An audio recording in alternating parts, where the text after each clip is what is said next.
Carl, thanks very much. Fed Chairman Jerome Powell will tell the Joint Economic Committee that the current monetary policy stance is, quote, likely to remain appropriate. He says the full effects of rate cuts the Fed has done, it's done 3 this year, will be realized over time. And so the Fed's going to pause here and wait to see what effects they have. But he does say the Fed will respond to, quote, material changes in the outlook and that policy is not on a preset course. He talks about what would happen in the event of another downturn. He says low rates may limit the ability of the Federal Reserve to support the economy.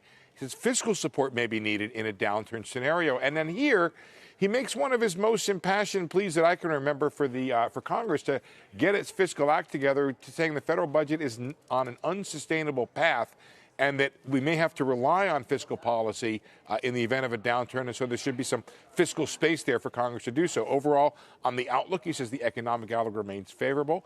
Business investment, however, is restrained by slow growth, and it's restrained by the trade war. Inflation is running below the Fed's 2% target.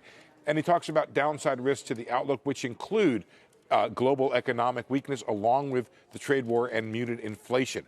Risks to the financial system, he says, remain moderate, though he does say the debt load of businesses is historically high. Carl?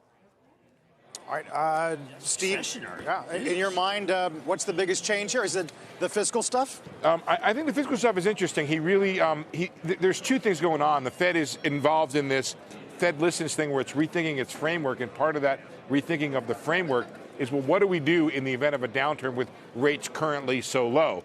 And they've talked about that, and they've talked about additional quantitative easing. But I think they'd really like to see Congress get its act together to have some fiscal space to move in the event of a downturn the next time around.